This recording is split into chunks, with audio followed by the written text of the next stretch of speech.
Goldstein en main, Odin repartit à pas vif jusqu'à la taverne Yggdrasil en espérant que la jeune Aude soit parvenue à réunir suffisamment de donateurs.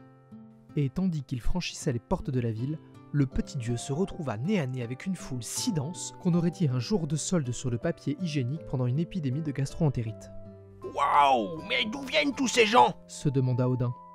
Grâce à sa petite taille, ce dernier parvint à se faufiler à travers la cohue et à déboucher tant bien que mal devant une estrade en bois qui avait dû être fabriquée à la hâte. Debout en son centre, se tenait la jeune Yggdrasil Sentai qui semblait déborder. « Oh, Odin, c'est vous! Oh, vous tombez à pic, regardez tous ces gens! J'avais simplement demandé un peu d'attention et leur aide, et voyez comme moi! Ils ont tous fait passer le message et ont rappliqué, mais par dizaines! Quelle aubaine !» s'exclama la jeune fille avec ravissement. Usant ainsi avec insouciance d'un charisme sans précédent, Aude avait réussi sans mal à réunir suffisamment de contributeurs pour redonner son énergie au Goldstein. La peau de pierre qui recouvrait Vali se fendit puis se brisa, libérant la jeune fille qui inspira un grand bol d'air frais sous le tonnerre d'applaudissements des donateurs exaltés. Oh, quel plaisir de respirer à nouveau!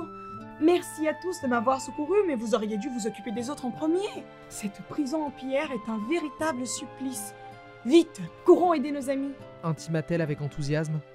Les trois comparses se penchèrent alors sur le livre qui leur indiqua l'emplacement du prochain Goldstein, la forêt des elfes, au royaume de Alfheim. « Bien, ce doit sûrement être le Goldstein de Mani.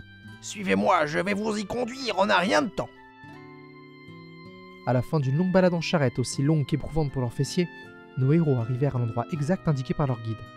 Une clairière nichée au cœur d'une forêt luxuriante avec en son centre un arbre gigantesque tout défraîchi. Enfin, un arbre, pas vraiment. « Bon sang, mais il bouge !» s'exclamèrent les trois comparses.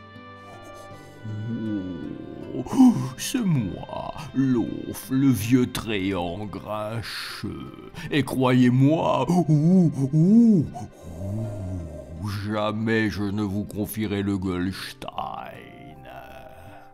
Oh, un tréant! S'étonna Vali. J'ai lu pas mal de choses sur eux durant mon apprentissage. Ce sont des créatures maudites, condamnées à rester seules toute leur existence en se faisant picorer par les oiseaux qui font leur nid. C'est une créature en mal d'amour. Dit-elle une étincelle dans les yeux. Bon, j'ai une idée pour le faire changer d'avis, mais nous n'y arriverons pas seuls. Il va nous falloir des équipiers.